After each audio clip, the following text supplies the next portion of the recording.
গুপ্তঘাতক দল দিয়ে মার্কিন প্রেসিডেন্ট ডোনাল্ড ট্রাম্পকে হত্যার চেষ্টা চালায় ইরান। এ বছরের মার্চ মাসে মার্কিন সাংবাদিক অ্যালেক্স আইজেনস্ট্যাডের প্রকাশিত একটি বইয়ে এমনটাই দাবি করা হয়েছে।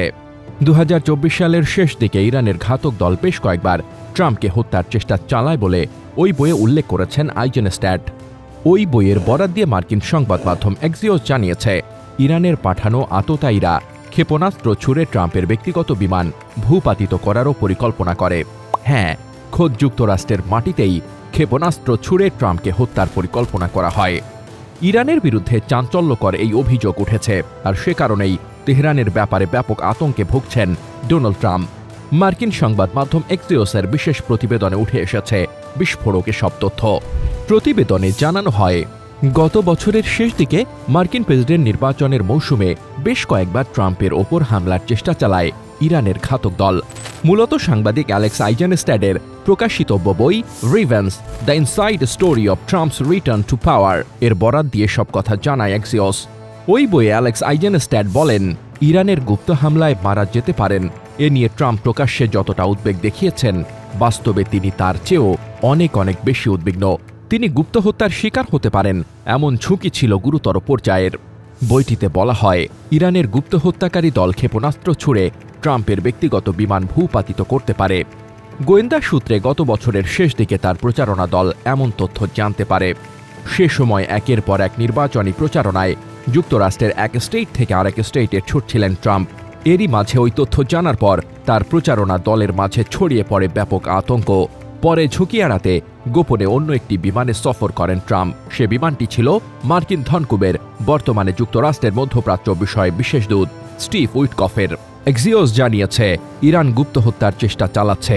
নির্বাচনী প্রচারণার মৌসুমে এ ব্যাপারে ট্রাম্পকে সতর্ক করেন মার্কিন কর্মকর্তারা।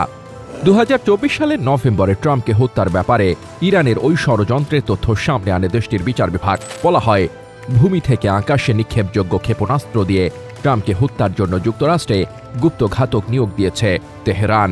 শুধু তাই নয়, গত বছর প্রেসিডেন্ট নির্বাচনের মৌসুমে ফ্লোরিডার গলফ ক্লাবেও ট্রাম্পকে হত্যার পরিকল্পনা হয়, তবে তা ঠেকিয়ে দেন গোয়েন্দারা। এছাড়া 2024 সালের সেপ্টেম্বরে পেনসিলভেনিয়ায় একটি সন্দেহভাজন ড্রোন ট্রাম্পের গাড়িবহরকে অনুসরণ করছিল বলে জানান গোয়েন্দারা।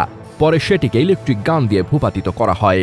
এর আগে গত বছরের 13 জুলাই পেনসিলভেনিয়ার বাটলার শহরের কাছে নির্বাচনী সমাবেশে ভাষণ দেওয়ার সময় ট্রাম্পকে লক্ষ্য করে গুলি ছোড়ে এক আততায়ী। সৌভাগ্যক্রমে অল্পের জন্য সে যাত্রায় প্রাণে বাঁচেন ট্রাম্প। তার ডান কানের ওপরের অংশে গুলি লাগে। থমাস ম্যাথিউ ক্রুকস নামের 20 বছর বয়সী এক তরুণ ট্রাম্পকে লক্ষ্য করে 8টি গুলি চালায়। ওই হামলায় সমাবেশে উপস্থিত ট্রাম্পের এক সমর্থক নিহত হন এবং 2 জন গুরুতর আহত হন। ওই হামলার সাথেও ইরানের সংযোগ থাকতে পারে এমন জল্পনাও রয়েছে। মূলত 2020 সালে ইরানের অন্যতম শীর্ষ কমান্ডার কাশেম সোলাইমানিকে বিমান হামলায় হত্যার পর থেকেই গুপ্ত হত্যার ঝুঁকিতে আছেন ট্রাম্প। তৎকালীন প্রেসিডেন্ট হিসেবে ট্রাম্পই সোলাইমানিকে হত্যার নির্দেশ দেন। এরপর থেকেই বদলা নেওয়ার চেষ্টা চালাচ্ছে ইরান। প্রাণ সংশয়ের এই ঝুঁকির প্রেক্ষাপটে ট্রাম্প জানিয়েছেন, তিনি প্রশাসনকে নির্দেশ দিয়ে রেখেছেন, যদি গুপ্ত হত্যার শিকার হন তবে যেন ইরানকে নিশ্চিহ্ন করে দেওয়া হয়।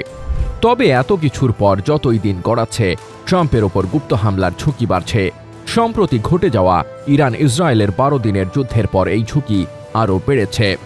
ইরানের সর্বোচ্চ ধর্মীয় নেতা আয়াতুল্লাহ আলী খামেনিকে হত্যার হুমকি দেওয়া ও তাকে নিয়ে অবমাননাকর মন্তব্যের জেরে ট্রাম্পের বিরুদ্ধে ফতোয়া দিয়েছেন ইরানের অন্যতম শীর্ষ ধর্মীয় নেতা গ্র্যান্ড আয়াতুল্লাহ নাসের মাকারেম সিরাজি। সিরাজির ফতোয়ায় ট্রাম্পকে আল্লাহর শত্রু বলে অভিহিত করা হয়। তিনি বলেন, যে কোনো ব্যক্তি যে নেতাকে হুমকি দেয় সে মোহারিব। মোহারিব বলতে এমন কাউকে বোঝায় যে আল্লাহর বিরুদ্ধে যুদ্ধ করে। ইরানি আইনে মুহারিব ব্যক্তিদের মৃত্যুদণ্ডের মতো কঠোর শাস্তির মুখোমুখি হতে হয় বলে ফক্স নিউজের এক প্রতিবেদনে উল্লেখ করা হয়েছে। এটিকে ট্রাম্পকে হত্যার ফতোয়া হিসেবে বিবেচনা করা হচ্ছে। সব মিলিয়ে মার্কিন প্রেসিডেন্টের প্রাণ সংশয়ের গুরুতর ঝুঁকি আছে বলে অভিমত পশ্চিমা গোয়েন্দা ও বিশ্লেষকদের। কেবল বহির্বিশ্বে নয়, নিজ দেশেও আততায়ীর হামলার শিকার হতে পারেন তিনি।